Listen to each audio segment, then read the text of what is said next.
calon presiden kita malam hari ini. Setuju ya, sepakat ya? Hadirin ya. Sepakat Bisa semua? dijaga ya semua ya. Baik, baik. Kita akan lanjutkan acara kita malam hari ini. Kita sepakat untuk menjaga ketertiban. Baik, dimohon tenang, baik. Kepada 3 calon presiden, Bapak Anies Baswedan, Bapak Prabowo Subianto, dan Bapak Ganjar Pranowo. Mohon Kita tenang, sudah sepakat, mohon Bapak-Bapak, tenang, kita sudah Ibu-ibu. sepakat tadi untuk menjaga ketertiban. Oke, kami mohon untuk menuju ke podium, Bapak-Bapak. Baik, di segmen ini kami akan kembali dengan pendalaman visi misi dan program kerja calon presiden 2024 dengan memberikan pertanyaan yang telah dibuat oleh 11 panelis. Namun sebelum itu kami ingatkan sekali lagi para hadirin dimohon untuk tenang dan supaya acara ini dapat berlangsung dengan kondusif. Dan menghormati hak berbicara Betul. calon presiden yang sedang berbicara. Bisa ya. Dan untuk segmen ketiga ini pertanyaan dimulai untuk calon presiden nomor urut 2 Bapak Prabowo Subianto. Dan kami persilakan kepada panelis Ibu Iren Gayatri untuk mengambil undian subtema pertanyaan di dalam fishbowl. Kami persilakan Bu Iren.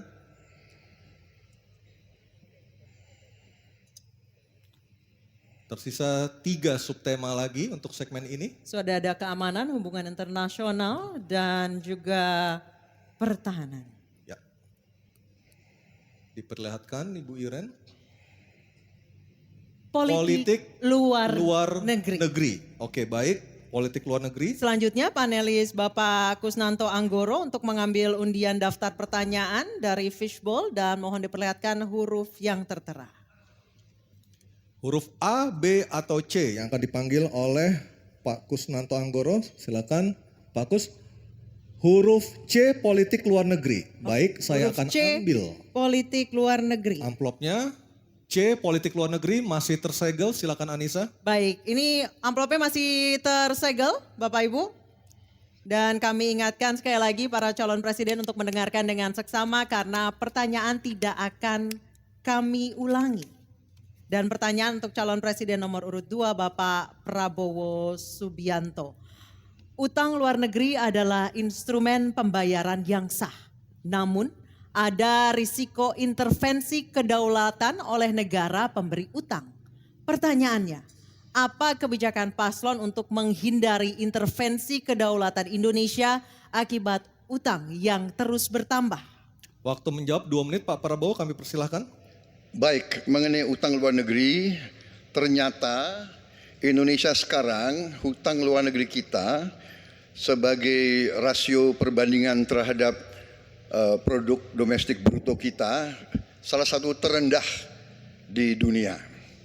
Jadi masih kita sekitar berada di sekitar 40%, sedangkan banyak negara jauh di atas kita. Kedua, kembali lagi dengan manajemen yang prudent, pengelolaan yang baik, dan dengan strategi ekonomi yang tepat, terutama dengan hilirisasi, di mana kita bisa mendapat keuntungan sebagai bangsa, ini memperkuat posisi tawar kita. Jadi saya kok tidak terlalu khawatir negara lain mau intervensi kita soal hutang. Kita sangat-sangat dihormati, kita tidak pernah default. Saya keliling seluruh dunia, mereka sangat hormat dengan Indonesia. Kita tidak pernah gagal hutang dan saya sangat optimis. Tapi kembali, kita harus punya kekuatan pertahanan yang kuat supaya tidak bisa diintervensi, tidak bisa digertak, tidak bisa diintimidasi. Hanya dengan kekuatan kita akan dihormati dan kita akan amankan kekayaan kita, amankan ekonomi kita, amankan pembangunan kita menuju Indonesia makmur, Indonesia kaya. Terima kasih. Masih ada sisa waktu Pak Prabowo? Ya, Mohon tenang. saya tegaskan kembali ya bahwa pelajaran sejarah manusia yang lemah akan selalu ditindas. Kita lihat saja apa yang terjadi di Gaza. Kita tidak boleh lemah, kita tidak boleh Baik, waktu habis. dilindas oleh Waktu bangsa lain. habis Pak Prabowo, kami persilakan kepada calon presiden nomor urut 1 Bapak Anies Baswedan untuk menanggapi jawaban dari capres nomor urut 2 dalam waktu. Oke, silakan Anissa. Baik, selanjutnya capres nomor urut 2, jawaban capres nomor urut 2 akan ditanggapi oleh calon presiden nomor urut 3 Bapak Ganjar Pranowo. Kami persilakan Bapak, Anda 1 menit. Kita membaca buku Convention of Economic Hitman dari John Perkin bahwa hutang-hutang itu memang bisa mematikan. Maka hati-hati kalau mau hutang. Terutama pada infrastruktur yang punya risiko tinggi. Kita mesti hitung betul, kita mesti prudent betul. Karena ini pernah dilakukan dan membuat banyak negara kolaps karena hutang. Namun demikian, kalau mau pakai kekuatan dalam negeri, artinya wajib hukumnya kita mendorong ekonomi tumbuh 7%. Kemudian govern berjalan bisa dengan baik, maka ICOR bisa turun 4%. Dan kemudian kita mesti betul-betul anti korupsi. Kalau itu tidak dilakukan, maka tidak akan tumbuh ekonomi yang ada di tempat kita. Ease of doing business mesti dilakukan. Hanya saja memang kalau kita bicara pada industri pertahanan kita, mesti kita kuatkan industri dalam negeri. Jadi mohon maaf kaitan dengan hutang, no utang, no usang. Sehingga alutsista kita betul-betul kita lakukan transfer of teknologi dari dalam negeri. Waktunya Baik, habis. waktu sudah habis. Mohon tenang, mohon tenang, mohon tenang. Sekali lagi mohon tenang. Kami persilakan kepada calon presiden nomor urut 1 Bapak Anies Baswedan menanggapi jawaban dari capres nomor urut 2 dalam waktu 1 menit Pak Anies. Sebaiknya disebutkan berapa persentase yang ideal Pak untuk kita di Indonesia. Kalau hanya mengatakan bahwa kita termasuk yang terbaik, berapa angkanya? Menurut hemat kami, kita harus bisa mencapai maksimal angka 30% dari GDP. Sehingga kita aman di situ, di bawah 30%. Dan itu caranya apa? Dengan satu menata hutangnya, yang kedua memperbesar GDP-nya.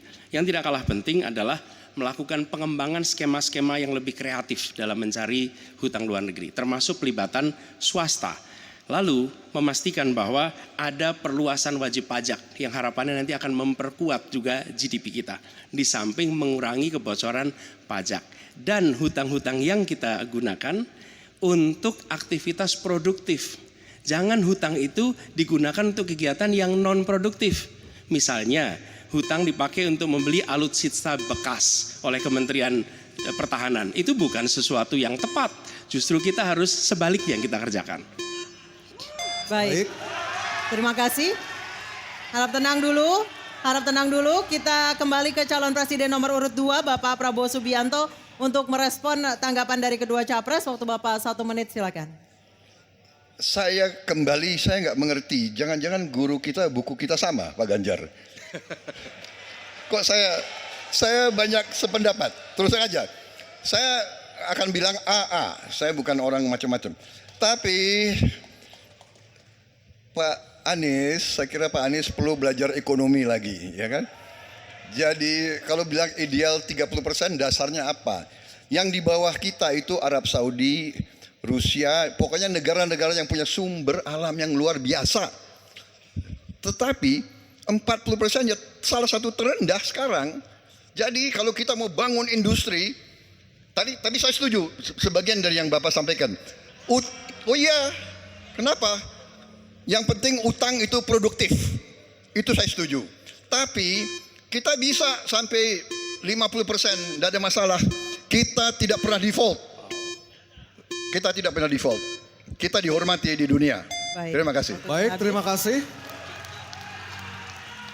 Baik, kita beralih ke pertanyaan untuk calon presiden nomor urut 3 Bapak Ganjar Pranowo. Kami persilakan panelis Laksamana TNI Purnawirawan Profesor Dr. Marsetio mengambil undian sub pertanyaan kelima dalam fishbowl.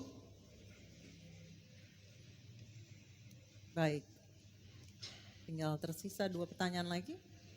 Apa yang diambil oleh Pak Marsetio? Kita perlihatkan ke kamera Pak. Geopolitik. Baik, geopolitik adalah subtema kelima.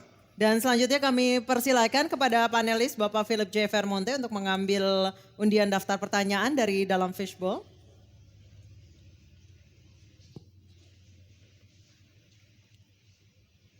Huruf A. Geopolitik huruf A.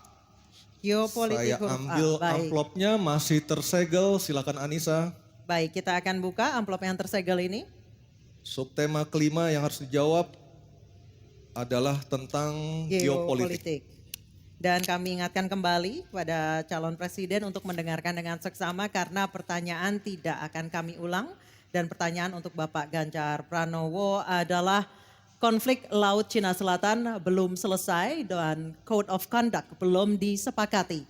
Bahkan menjadi arena persaingan hegemoni Amerika Serikat dan Tiongkok. Pertanyaannya, apa inisiatif baru yang ditawarkan paslon agar Indonesia berkontribusi dalam mengelola konflik Laut Cina Selatan? Waktu menjawab 2 menit Pak Ganjar, kami persilahkan. Indonesia bukan claimant.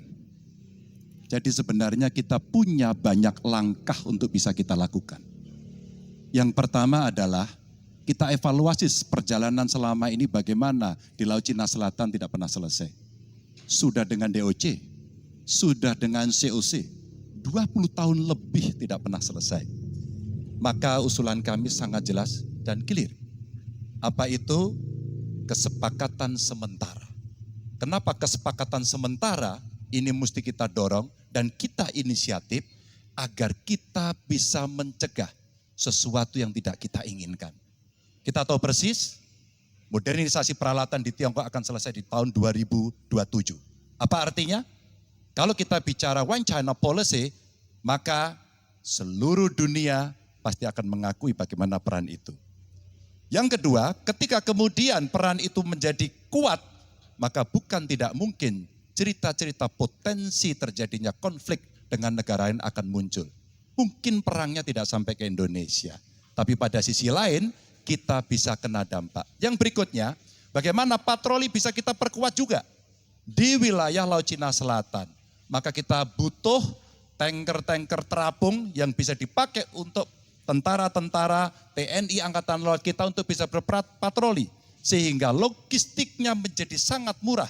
Tidak lagi kembali ke titik awal atau mereka bilang kami hanya pergi.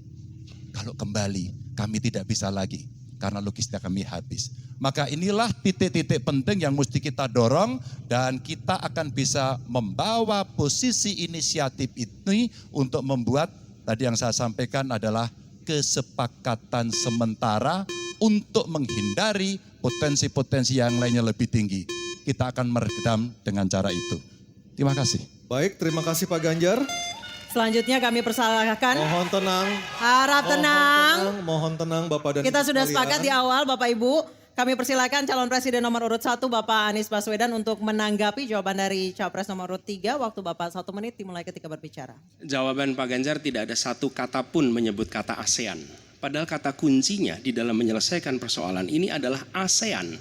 Dan Indonesia negara terbesar di ASEAN, pendiri ASEAN. Indonesia harus kembali menjadi pemimpin ASEAN yang dominan. Bukan sekedar hadirin dalam summit-summit ASEAN. Kita menjangkau semua dan negara-negara ASEAN yang sekarang ini menjadi pintu masuk bagi kekuatan Tiongkok misalnya di Laut Cina Selatan. Apakah itu Laos, apakah itu Myanmar sekarang, itu akan menjadi bagian dari kesepakatan ASEAN terhadap wilayah Laut Cina Selatan. Bila di ASEAN kita membangun kesepakatan, bagaimana kita menata, bagaimana menghadapi kekuatan luar ASEAN. Karena kekuatan luar ASEAN yang datang di sini, maka kita menghadapinya sebagai satu regional. Bukan sekedar Indonesia berhadapan dengan negara lain, tapi satu region. Dan Indonesia memimpin ASEAN. Itu kata kuncinya menurut saya. Terima kasih. Baik, terima kasih Pak Anies. Mohon tenang. Mohon tenang Bapak dan Ibu sekalian. Mohon tenang. Kita lanjutkan Pak Prabowo untuk menanggapi jawaban dari capres nomor urut 3. Waktu Bapak 1 menit dimulai dari Bapak berbicara. Jadi keadaan Laut Cina Selatan menggarisbawahi bahwa kita perlu kekuatan pertahanan yang kuat. Kita perlu platform untuk patroli, kita perlu satelit, kita perlu banyak sekali. Dan untuk itu pertahanan harus kita bangun. Dan tadi ya sekali lagi Pak Anies ngomong-ngomong barang bekas karena Pak Anies rupanya tidak mengerti masalah pertahanan. Ya, tidak. Saya bersedia Pak Anies mengundang Pak Anies di tempat yang Pak Anies suka, kita diskusi. Saya akan bawa data. Saya akan bawa data yang sebenar-benarnya. Ya. Jadi barang-barang bekas itu menurut saya menyesatkan rakyat. Itu Pak tidak pantas seorang profesor ngomong begitu. Ya. Karena dalam pertahanan hampir 50% alat-alat dimanapun adalah bekas, tapi usianya masih muda. Baik, Jadi habis habis. Pak Prabowo. Terima kasih. Baik, selanjutnya kita harap tenang, kita sudah sepakat di awal. Kita kembali ke calon presiden nomor urut 3 Bapak Ganjar Pranowo untuk merespon tanggapan dari kedua capres. Waktu Bapak 1 menit, silakan. Terima kasih Mas Anies, saya tidak memberikan catatan ASEAN. Saya tahu persis pengambilan keputusan di ASEAN itu rumitnya minta ampun. Karena harus dengan konsensus. Maka kenapa banyak persoalan tidak selesai. Disitulah ketika kemudian amanah yang diberikan kepada saya, revitalisasi ASEAN. Agar kemudian pengambilan keputusannya tidak bulat. Sehingga kalau kita berbicara Laut Cina Selatan kemudian menggerakkan ASEAN, oke, itu betul. Tapi terbayangkan DOC, COC yang sudah lamanya minta ampun 20 tahun lebih tidak pernah selesai. Maka pengambilan keputusannya, proses pengambilan keputusan di ASEAN itulah yang mesti juga kita review sehingga akan bisa lebih cepat. Yang berikutnya, saya sepakat alutsista angkatan laut yang ada di sekitar sana harus menjadi prioritas. Dan begitu saya jadi presiden, kita tunjukkan kedaulatan kita, gas yang ada di Natuna Utara harus dieksploitasi oleh kita sendiri untuk menunjukkan power kita pada Waktu dunia. sudah habis Pak Ganjar, Habis. terima kasih. Oke. Mohon tenang, masih ada satu sub pertanyaan lagi yang harus dijawab oleh ketiganya pada sesi ini, pada segmen ini. Kami beralih ke pertanyaan untuk calon presiden nomor urut 1, Bapak Anies Baswedan, dan kami persilakan kepada Profesor Dr. Widya Setiabudi Sumadinata untuk mengambil undian pertanyaan subtema. Silakan Pak Widya. Ini adalah yang terakhir. Yang ke-6. Yang diambil oleh Pak Widya, subtemanya adalah globalisasi. Baik, globalisasi subtemanya. Baik, selanjutnya kami kembali persilakan panelis Ibu Kuri Maharani Savitri untuk mengambil undian daftar pertanyaan dari dalam fishbowl dan memperlihatkannya kepada moderator dan juga kepada hadirin serta kepada para capres. C. Globalisasi C. Baik, saya ambil amplopnya C, globalisasi masih tersegel. Anissa silahkan. Baik, sekali lagi masih tersegel. Ini globalisasi huruf C. Kita akan lihat bersama. Kami ingatkan kembali sekali lagi bagi para calon presiden untuk mendengarkan pertanyaan dengan seksama karena kami tidak akan ulang. Pertanyaan untuk Bapak Anies Baswedan adalah globalisasi membuka peluang masuknya budaya asing ke Indonesia, tetapi juga memungkinkan budaya Indonesia untuk mendunia. Pertanyaannya, bagaimana strategi paslon mempromosikan budaya populer Nusantara untuk mendukung pertumbuhan ekonomi nasional? Waktu Bapak menjawab 2 menit Pak Anies, kami persilahkan. Ya. Negara harus mengalokasikan sumber daya yang cukup di bidang kebudayaan. Bukan dipandang sebagai biaya tapi dipandang sebagai investasi. Dengan begitu maka karya-karya kita dari mulai kuliner, karya seni seperti film itu menjadi tumbuh berkembang dan kemudian bisa dibawa ke level global. Dan kita berencana di dalam diplomasi ini melibatkan semua, diaspora dilibatkan, mahasiswa dilibatkan. Mereka yang berada di luar diajak menjadi bagian dari diplomasi. Kemudian yang tidak kalah penting, kita ingin membangun rumah kebudayaan Indonesia di tiap-tiap region di seluruh dunia. Sehingga di tiap-tiap region kita akan memiliki satu tempat di mana Indonesia menunjukkan karya budayanya. Di mana kita menjual kepada mereka bukan sekedar komoditas perekonomian, tapi juga kita menawarkan kepada mereka nilai karya budaya Indonesia. Kemudian kuliner, kita merencanakan untuk membantu mendorong tumbuhnya restoran-restoran, kafe-kafe Indonesia di berbagai kota besar di seluruh dunia. Sebagaimana sekarang di Jakarta kami menyaksikan banyak sekali restoran asing di sini. Kita harus memiliki rumah kuliner Indonesia di berbagai tempat. Dan itu siapa? Negara yang ada di belakangnya. Negara yang fasilitasi. Dengan begitu maka swasta yang terlibat akan bisa mengelola ini, tapi awalnya investasi dari negara.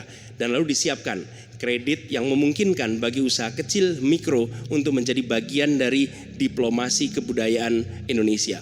kemudahan di dalam permodalan, kemudahan di dalam mengakses pasar internasional, itu semua dilakukan supaya seluruh jajaran bisa terlibat di dalam kampanye diplomasi kebudayaan Indonesia. Terima kasih.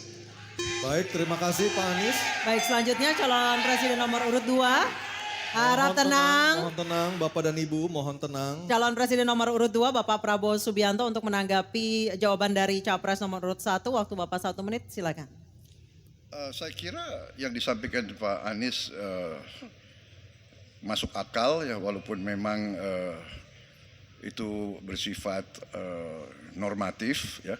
Memang kembali kalau dikatakan negara yang harus berperan, kuncinya adalah bahwa kita ini harus punya dana yang cukup. Kita harus punya tabungan yang cukup.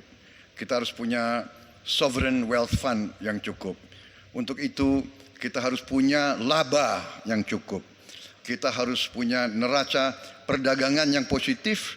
Kita harus punya tabungan yang banyak. Dan untuk itu hanya bisa dilakukan dengan hilirisasi, dengan penghematan, dengan efisiensi, dengan penerimaan pajak yang baik dan yang efisien. Saya kira itu. Baik, terima kasih Pak Prabowo. Selanjutnya kita dengar, mohon tenang, kita dengar tanggapan ataupun jawaban dari calon presiden nomor urut 3 Bapak Ganjar Pranowo menanggapi jawaban capres nomor urut 1. Waktu Anda 1 menit Pak Ganjar, kami persilahkan. Teknologi digital sudah mendunia, kita semua menggunakan itu. Maka ada satu kata namanya viralisme. Maka ketika kemudian ada yang konvensional, kita mendorong agar para duta besar kita, diplomat kita untuk menjadi tenaga pemasar, mereka menjadi fasilitator, mereka juga kemudian mempromosikan yang ada di dalam negeri maupun menarik yang potensi di luar negeri ke dalam negeri dengan berbagai kerjasama dan fasilitasi dari negara, maka viralisme sebenarnya bagian yang bisa kita dorong dari tanah air sendiri. Kalau kita lihat Nicky, Rich Brian, Karina seorang intelektual yang hebat sekali yang menemukan antivirus AstraZeneca. Dia diaspora yang hebat, kita promosikan, kita viralkan. Nicky Rich Brian, Voice of Baceprot yang kemudian mendunia kita fasilitasi, maka dialah yang akan bisa mendapatkan keuntungan dan sekaligus menjadi diplomat Baik. Sudah Indonesia. habis, Pak Ganjar. Oke, harap tenang. Mohon Harap tenang. Harap tenang. Selanjutnya kita kembali ke calon presiden nomor urut 1 Bapak Anies Baswedan untuk merespon tanggapan dari kedua capres. Waktu Bapak 1 menit, silakan. Terima kasih, kami bersyukur sekali bahwa Bapak-Bapak berdua sepaham dengan apa yang kami gagas. Dan ketika kami ditugaskan sebagai Presiden Republik Indonesia, sebagai Panglima Diplomasi, maka setiap kegiatan ke luar negeri adalah bersama dengan delegasi kebudayaan, delegasi seni. Dan datang ke pusat-pusat kegiatan kebudayaan, kesenian di negara-negara yang dikunjungi. Bukan hanya datang rapat lalu pulang, tapi datang di sana menemui aktivitas-aktivitas kesenian, kebudayaan, sehingga mereka pun menyadari bahwa Indonesia ini negeri yang kaya budayanya. Karena setiap presidennya datang, dia membawa delegasi kebudayaan, ditunjukkan di sana, bukan datang rapat, ikut lalu pulang. Dan dengan cara seperti itu, maka dunia akan menyaksikan. Ingat, setiap presiden datang sebuah negara, seluruh media di negara itu memperhatikan. Itu kesempatan luar biasa untuk mempromosikan Indonesia, dan itu yang kami kerjakan di samping yang sudah kami lakukan, kami katakan tadi. Terima kasih. Baik, terima kasih Pak Anies, Pak Ganjar, dan Pak Prabowo. Dan kami persilakan untuk para capres untuk kembali ke tempat duduk masing-masing. Dan kita akan jeda sejenak dan debat ketiga calon presiden pemilu tahun 2024 masih akan terus kembali. Kali ini bukan mau jawab pertanyaan dari panelis, tetapi Betul. pertanyaan dari antar calon presiden. Akan ada bertanya dan menjawab dari para calon presiden. Dan kita akan kembali di debat ketiga calon presiden pemilu tahun 2024. Apa? Hari kasih sayang. Kalau itu mah aku juga udah tahu. Bukan gitu sayangku. Hari itu adalah hari pemilihan umum sayang. Aku juga pengen deh ke TPS tersayang sama kamu. Jangan lupa ya, tanggal 14 Februari 2024 datang ke TPS. Gunakan hak pilih kamu. Bunganya belum dibayar.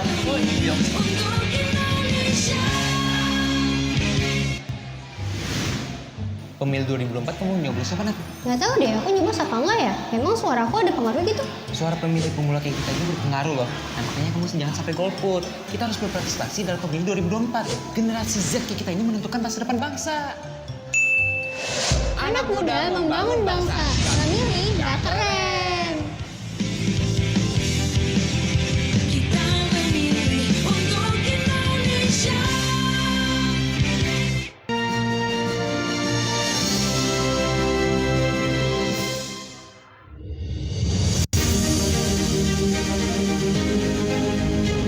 Mari kita sukseskan pemilu 2024 dengan datang ke TPS pada tanggal 14 Februari 2024. Suara kita menentukan masa depan bangsa. Demokrasi memberikan ruang kepada masyarakat untuk bebas berpendapat. Menumbuhkan sikap kritis adalah bagian dari pendidikan politik masyarakat. Demokrasi sejatinya adalah persaingan sekaligus berjalan beriringan sesama anak bangsa. Mari kita berpartisipasi, jangan golput, gunakan hak suara kita dalam pemilu 2024. Karena udah didaftar ya nyoblos lah. Nyoblos dong. Jangan golput, jangan golput. Jangan golput ya. Gunakan hak pilih kamu, jangan golput ya. Jangan golput, gunakan hak pilih Anda. Perempuan memiliki hak dan peran yang sama dengan laki-laki untuk memilih dan dipilih dalam pemilu tahun 2024. Representasi perempuan di lembaga politik bangsa akan menentukan kebijakan bangsa Indonesia di masa depan. Ayo, kita jadi perempuan cerdas. Jangan sia-siakan hak pilih kita dalam pemilu tahun 2024. Bu, 14 Februari ya? Beres ya, Ibu takkan lupa toh. Don, kamu juga ya? Iya Bu, tanggal 14 Februari kan? Cie, 14 Februari. Iya dong, 14 Februari aku mau milih. Ya, 14 Februari ada apa sih? 14 Februari itu saat kita memilih. Kamu juga ya cek apakah kita sudah terdaftar sebagai pemilih di cekdptonline.kpu.go.id. Rabu 14 Februari 2024. Yuk, kita nyoblos. PRT, nama saya udah terdaftar belum sebagai pemilih? Cek dulu di cekdptonline.kpu.go.id. Caranya, masukin NIK kamu. Kalau belum terdaftar, datang ke panitia penyelenggara pemilu, baik di tingkat kelurahan PPS, kecamatan PPK maupun kabupaten atau kota. Bawa KTP dan KK. Buat WNI di luar negeri yang datanya belum terdaftar, lapor ke panitia pemilihan luar negeri PPLN setempat. Ayo, datang ke TPS 14 Februari 2024. Gunakan hak pilihmu. Semua manusia derajatnya sama di hadapan Sang Pencipta. Kami punya hak yang sama dengan kalian untuk menentukan masa depan bangsa. Fisik kami memang tak sempurna, namun kami punya cita-cita. Kami adalah warga negara Indonesia dan kami tak ingin suara kami sia-sia. Ingat, gunakan hak pilihmu dalam pemilu 14 Februari 2024.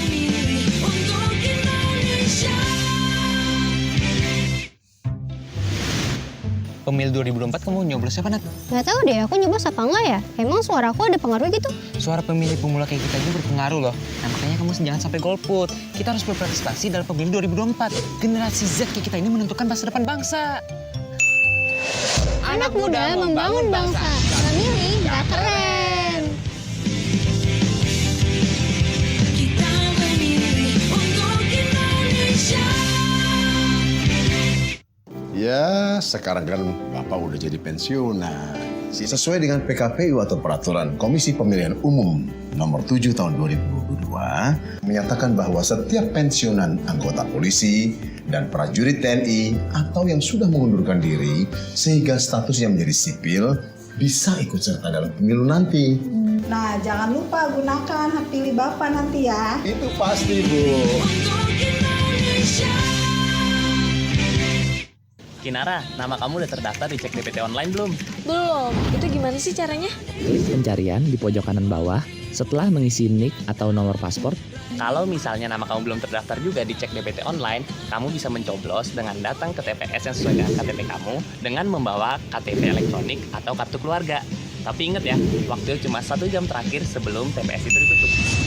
Pastikan nama kalian sudah terdaftar di Pemilu 2024. Bahwasanya keyakinan tiap manusia bisa berbeda-beda. Perbedaan justru bisa menyatukan. Toleransi adalah bagian dari demokrasi.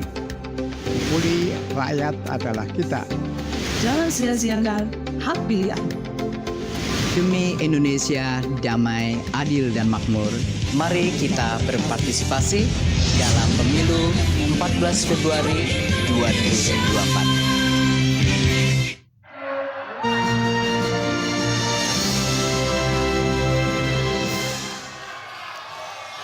Baik, terima kasih Anda masih menyaksikan debat ketiga calon presiden pemilu tahun 2024. Dan sebelum kita mulai segmen kali ini, kami ingatkan sekali lagi para hadirin, Bapak Ibu yang berada di lokasi, yang berada di dalam ruangan. Mohon tenang. Sudah kita saksikan sama-sama tadi tata tertibnya, semua sepakat ya? Sepakat? Oke. Dan segmen ini adalah segmen yang paling mudah memancing keriuhan. Karena di segmen ini calon presiden bisa saling bertanya. Jadi kami mohon kerjasama dan komitmen dari para hadirin, dari Bapak dan Ibu sekalian untuk tetap menjaga ketertiban dan memberikan hak yang sama kepada calon presiden yang sedang berbicara untuk bisa menampilkan performa terbaiknya. Dan kami undang Pak Prabowo, Pak Ganjar dan Pak Anies untuk maju ke podium. Kami persilakan Pak. Baik, jawaban pertanyaan akan ditanggapi oleh capres penanya dan selanjutnya akan direspon kembali oleh calon presiden yang menjawab. Sebelumnya kepada para calon presiden 2024 mohon diingat untuk melakukan tanya jawab sesuai tema debat pada malam hari ini, yakni pertahanan, keamanan, hubungan internasional, globalisasi, geopolitik, dan politik luar negeri. Dan jika menggunakan singkatan atau terminologi, maka wajib untuk memberikan penjelasan dari pertanyaan yang dimaksud. Sepakat ya? Baik, kita sepakat. Mohon tenang. Dan kesempatan pertama di segmen ini kami berikan kepada calon presiden nomor urut 3 Bapak Ganjar Pranowo untuk bertanya kepada calon presiden nomor urut 1 Bapak Anies Baswedan. Waktu Pak Ganjar 1 menit dimulai saat Bapak berbicara. Mas Anies, anggaran pertahanan belum ideal. Tadi saya sampaikan kita perlu 1-2% dari PDB. Sekarang masih 0,78%. Ini data. Untuk beli alutsista masih harus ngutang dan utang kita di 2023 naik dari 20,7 miliar dolar menjadi 25 miliar dolar. Padahal target Renstra kita, perlu saya panjangkan, rencana strategis ya. Minimum essential force di 2024 tidak tercapai kira-kira. Karena sekarang hanya 65,49% dari target. Kira-kira menjadi pertanyaan saya nih Mas Anies.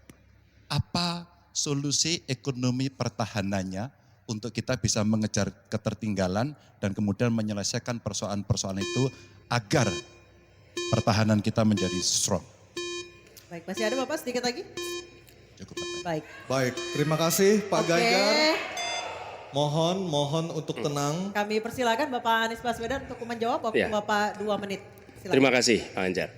Jadi terkait dengan anggaran pertahanan, seperti tadi disampaikan kita masih di bawah. Kalau tadi disebutkan 0,78, kami memandang memang perlu sampai dengan 1-1,5% yang kita butuhkan. Dan untuk itu maka kita harus memperbesar GDP kita, memperbesar APBN kita. Karena itulah pertumbuhan ekonomi menjadi penting. Dengan pertumbuhan ekonomi yang merata dan berkualitas, harapannya maka kita memiliki masukan negara yang cukup. Kemudian yang kedua, tadi terkait dengan hutang. Hutang-hutang yang digunakan untuk aktivitas produktif yang meningkatkan kesejahteraan, menumbuhkan perekonomian. Itu juga salah satu cara untuk memperbesar APBN kita dengan adanya pendapatan ini. Yang ketiga adalah bagaimana pajak kita diperluas basisnya, ditingkatkan efektivitasnya. Lagi-lagi untuk meningkatkan pendapatan. Namun yang tidak kalah penting adalah memastikan bahwa praktek-praktek koruptif yang membuat anggaran terserap tidak secara optimal itu ditiadakan. Dengan begitu, maka porsi yang kita miliki untuk sektor pertahanan akan bisa kita alokasikan. Tanpa kita memiliki anggaran yang cukup, maka alokasi di sini menjadi berat. Dan bila kita melakukan pembelanjaan, maka kami membayangkan justru menggunakan kekuatan sendiri. Kalaupun ada dalam bentuk hutang, maka itu satu paket dengan belanja senjatanya, belanja alutsistanya, sehingga itu menjadi satu kesatuan dan meniadakan praktek-praktek middleman di dalam penyelenggaraan alutsista seperti peraturan perundangan yang mengharuskan itu G2G atau langsung dengan korporasi yang membuatnya. Jadi kami melihat dengan cara seperti itu meningkatkan alokasi itu satu hal, mengefisienkan itu hal berikutnya yang harus kita kerjakan. Terima kasih. Baik, waktu sudah habis. Pak Ganjar, kami persilakan untuk menanggapi harap tenang. Pernyataan dari calon presiden nomor urut 1, waktunya 1 menit. Pak Ganjar, kami persilakan. Ya, ternyata jawaban saya dapat bonus. Sebenarnya saya ingin membahas yang soal pertahanan dan alutsistanya. Tapi oke, saya kira terima kasih atas jawabannya. Saya ingin menyatakan dengan jelas, maka pertumbuhan ekonomi 7% wajib. Alokasi 1-2% PDB menurut saya menjadi keharusan agar kuat. Dan belanja alutsista kita ini harus jadi investasi pertahanan kita. Tanknya dibuat di Pindad, helinya di PT DI, fregatnya ada di PT PAL, sibernya ada di PT LEN. Maka kalau kemudian itu bisa kita optimalkan betul-betul, rasa-rasanya apa yang ingin kita capai dari minimum essential forces-nya akan tercapai. Kalau kita lihat di 2024 yang rasa-rasanya agak berat bisa dicapai, maka saya khawatir makin mundur, tidak ajak dalam perencanaan, ini menyulitkan. Dan kita perlu garda samudra untuk mengawal Indonesia dan pertahanan sakti 5.0. Waktu habis, terima kasih Pak Ganjar. Kami persilakan, oke, tenang. Kami persilakan Bapak Anies untuk menanggapi tanggapan dari Pak Ganjar, waktu Anda 1 menit. Silakan. Ya, pemanfaatan atas sumber daya lokal itu penting, perlu kita teruskan. Dan kita perlu memanfaatkan juga, memastikan bahwa tenaga-tenaga dalam negeri untuk bidang pertahanan itu diinvestasikan secara serius. Pembahasan mengenai investasi sumber daya manusia ini kunci. Kita perlu mengirimkan lebih banyak lagi generasi baru untuk ilmu-ilmu alutsista. Sehingga ke depannya penyelenggaraan alutsista domestik bisa berkembang. Itu satu hal dalam jangka panjang. Nah, karena itu saya sepahaman tentang pentingnya dalam negeri. Tapi tidak kalah penting ketika kita berbicara tentang memastikan bahwa belanja alutsista itu bersih, tidak melibatkan korporasi-korporasi yang punya masalah dengan korupsi. Dengan begitu maka bukan saja anggarannya efisien, tapi tidak bocor di dalam belanja alutsista. Baik, terima kasih Pak Anies, waktunya sudah habis. Mohon tenang Bapak dan Ibu sekalian, baru saja kita lihat nomor urut 3 dan 1 saling berhadapan dengan tanya jawab dan memberi tanggapan. Dan selanjutnya kami berikan kesempatan kepada calon presiden nomor urut 1 Bapak Anies Baswedan akan bertanya kepada calon presiden nomor urut 2 Bapak Prabowo Subianto. Untuk itu kami persilakan Pak Anies untuk bertanya, waktunya 1 menit dimulai dari Bapak berbicara. Terima kasih. Semakin tinggi jenjang kepemimpinan, semakin luas cakupannya, semakin kompleks organisasinya, maka pemimpin makin mengandalkan pada nilai. Bukan lagi teknis-teknis, tapi makin mengandalkan pada nilai. Itu yang membedakan antara kepemimpinan yang kompleks dengan yang sederhana. Nah, pertanyaan yang ingin saya sampaikan kepada Bapak adalah apa hubungan antara standar etika seorang pemimpin negara dengan kemampuannya dalam menjaga pertahanan, keamanan, dan kedaulatan negara. Terima kasih. Baik, waktu masih ada Pak Anies. Sudah cukup. Cukup. Baik, kami persilakan kepada calon presiden nomor urut 2 Bapak Prabowo Subianto untuk menjawab pertanyaan dari Bapak Anies. Waktu Bapak 2 menit dimulai ketika berbicara, silakan. Saya sependapat bahwa semakin tinggi, semakin kompleks, memang kepemimpinan itu butuh nilai. Nilai-nilai yang sangat fundamental. Pertama, nilai adalah cinta tanah air. Kedua, kejujuran. Ketiga, kebersihan yang Bapak bolak-balik ngomong. Harus memberi contoh. Tidak boleh korupsi dengan bentuk apapun. Jadi saya sependapat harus ada kepemimpinan berdasarkan nilai. Ya. Jadi hubungan dengan etik benar. Ya, kita harus beretik dengan benar. Ya, jujur. Apa yang kita katakan itu ya yang ada di hati kita. Jangan lain di mulut, lain di hati. Dan harus cinta tanah air. Pertahanan ini sakral bagi kita. Ini menyangkut keselamatan kita. Jangan karena ambisi pribadi kita menghasut dan menyesatkan rakyat. Itu etik yang tertinggi. Saudara Profesor Anies Baswedan. Itu etik yang tertinggi. Kebersihan jiwa, kejujuran, kesetiaan kepada rakyat. Sekali lagi, jangan karena ambisi pribadi kita menyesatkan rakyat, kita menghasut rakyat, kita membahayakan pertahanan keamanan rakyat. Kasihan prajurit-prajurit yang sedang berjuang untuk menjaga kita. Polisi-polisi yang menjaga kita, kasihan. Kalau ada calon-calon pemimpin yang kerjanya hanya menghasut saja. Waktu habis, terima kasih Pak Prabowo. Mohon tenang. Bisa tenang dulu Bapak Ibu, bisa tenang dulu. Oke, Mohon bisa tenang dulu. Baik, kita lanjutkan kepada Bapak Anies Baswedan menanggapi jawaban dan pernyataan dari Capres nomor urut 2 Bapak Prabowo Subianto. Waktunya 1 menit, silakan Pak Anies. Ketika dikatakan bahwa standar etika yang dipegang adalah tinggi, memang menjadi presiden, panglima tertinggi harus memiliki standar etika yang amat tinggi. Itu harus. Karena dia akan mengambil keputusan, mengerahkan pasukan, dan ketika harus bertempur ada korban nyawa, itu keputusan-keputusan etika. Tapi dalam kenyataannya Pak, ketika Bapak memimpin di Kementerian Pertahanan, banyak orang dalam pengadaan alutsista, PT Teknologi Militer Indonesia, Indonesia Defense Security, lalu orang dalam pengelolaan food estate, lalu ada kejadian-kejadian di mana kita semua menyaksikan ketika ada pelanggaran etika dan Bapak tetap jalan terus dengan cawapres yang melanggar etika. Artinya ada kompromi atas standar etika. Standar etika ini fakta. Ini fakta. Dan kemudian dalam pidato Bapak mengolok-olok tentang pentingnya etika. Saya tidak tega untuk mengulanginya. Pertanyaannya, apa penjelasan Pak Prabowo soal itu semua? Baik, waktu habis. Oke, harap tenang dulu, kita lanjutkan acaranya. Kami persilakan Bapak Prabowo untuk menanggapi pernyataan Bapak Anies Baswedan. 1 menit, silakan Bapak. Jadi saudara-saudara, semua data yang saudara ungkapkan itu keliru semua. Jadi saya bersedia kita duduk, kita buka-bukaan, ya. Mau bicara food estate, mau bicara apa PT Teknologi Militer Indonesia, kita buka, iya kan?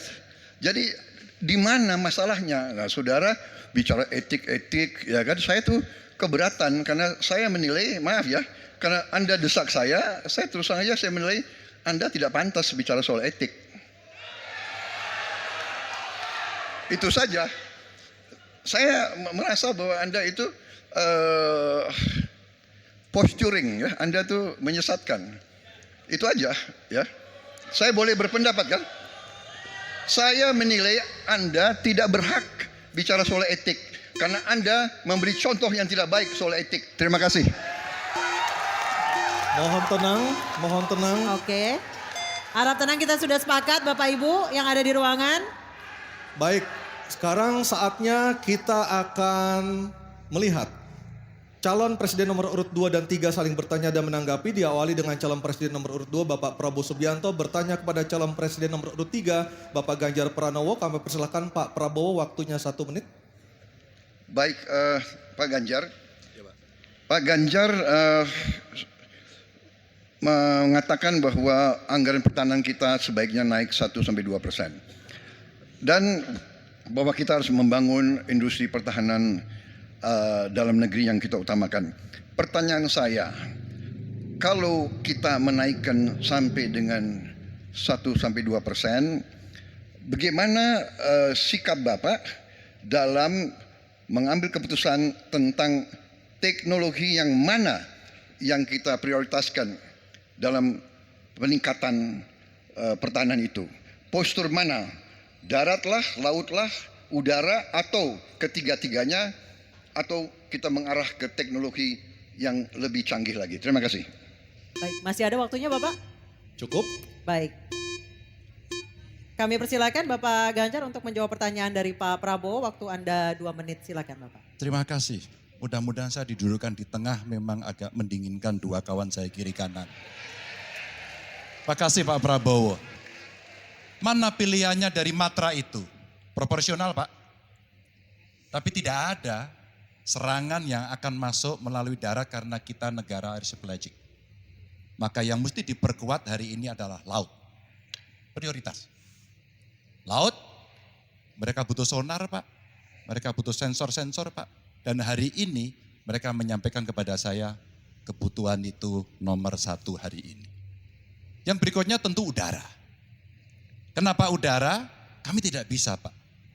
Dan saya senang kalau nanti Bapak dalam forum ini menjelaskan ide Bapak untuk membeli pesawat bekas. Kenapa ini menjadi penting? Kami tidak rela dengan statement Bapak tadi yang saya dukung Pak. Kasihan prajurit. Pak, kalau pilotnya itu mesti dilatih 3 tahun, pesawatnya bekas Pak. Dan dia harus datang lagi, pelatihan lagi Pak. Dengan resiko yang sangat tinggi, tentu itu sangat berbahaya. Maka peningkatan itu Pak di awal saya sampaikan, kenapa pertumbuhan harus tinggi? Kenapa industri dalam negeri menjadi prioritas? Bahkan saya sebut tadi, tank dibuat di mana, heli, fregat, cyber dibuat di mana, agar kita bisa konsisten dalam perencanaan pembangunan, termasuk ketika kita membuat kapal selam yang sudah dimulai dari PT PAL. Yang kerjasamanya kalau tidak salah Bapak batalkan dengan Korea Selatan. Tolong Pak kalau saya keliru, ini kesempatan Bapak untuk bisa menjelaskan. Dengan PT PAL yang kerjasama dengan Korea Selatan. Kapal selam. Pak Prabowo. Jadi nanti itu. Ini nggak apa-apa kalau saya terima sebenarnya debat sebenarnya seperti ini. Kalau boleh tanya jawab langsung. Baik silakan Bapak Ganjar, silakan. Silakan Pak dilanjutkan, masih ada waktu. Masih ada waktu Pak Ganjar. Iya, ya karena sudah selesai. The stage is yours Pak, silakan. Baik, silakan Pak Prabowo, waktunya 1 menit. Baik, terima kasih Pak Ganjar. Kesempatan saya bisa menjawab. Jadi alat perang itu usianya kurang lebih 25 sampai 30 tahun. Pesawat terbang, kapal perang dan sebagainya. Jadi bukan soal bekas dan tidak bekas, tapi usia pakai, ya, kemudahan. Jadi pesawat umpamanya pesawat Mirage 2005 yang ada di Qatar, yang rencananya kita ingin akuisisi, itu usia pakainya masih 15 tahun Pak. Dan teknologi ini mengarah kepada yang lebih canggih. Kita menunjukkan yang canggih, yang terbaru. Tapi kalau kita beli baru, datangnya Pak, baru 3 tahun dan operasionalnya itu baru 7 tahun Pak. Nah sementara 3-7 tahun ini kita perlu deterrent, kita perlu kemampuan. Itu maksudnya latar belakang. Jadi saya kira itu yang bisa saya jelaskan, tapi waktu yang singkat tidak cukup. Baik, waktu sudah habis. Saya kembali ke Capres nomor 3. Tenang dulu, Bapak Ganjar untuk menanggapi tanggapan dari Pak Prabowo. Silakan Bapak 1 menit. Ya awalnya saya percaya sekali bahwa Bapak akan memahami ini. Tapi hari ini saya menjadi meragukan. Karena saya bertanya kepada pilot, saya bertanya kepada Angkatan Laut pada persoalan ini. Perencanaan pembangunan yang top down membuat seluruh matra hanya menerima saja. Kenapa ini saya sampaikan Pak? Maka kalau kita bicara katakan bukan soal cerita bekasnya, buat kami tidak. Karena Yuwono Sudarsono pernah menolak itu dan apa yang Bapak rencanakan hari ini ditunda. Apa artinya? Saya kira perencanaannya terlalu gegabah pada soal itu. Dan keseriusan itu tidak dimunculkan sama sekali pada pengelolaan industri pertahanan dalam negeri. Di mana PT PAL kemudian hari ini sudah mendapatkan hutang dan kemudian dia tidak bisa melaksanakan apapun pada soal itu. Maka ini menjadi catatan, tapi saya berterima kasih karena Pak Prabowo menjelaskan itu. Dan mudah-mudahan masyarakat menjadi jelas posisinya. Baik, waktunya. Baik, terima kasih Pak Ganjar, Pak Prabowo dan Pak Anies. Kita berikan aplaus yang meriah untuk ketiga calon presiden kita, Bapak dan Ibu sekalian. Baik para hadirin dan juga pemirsa, kita akan jeda dulu. Selanjutnya akan sama seperti segmen ini, akan ada tanya jawab antar capres dan kami persilakan untuk para calon presiden kembali duduk. Jangan kemana-mana, tetap di debat Ketiga calon presiden pemilu tahun 2024. Ya sekarang kan Bapak udah jadi pensiunan.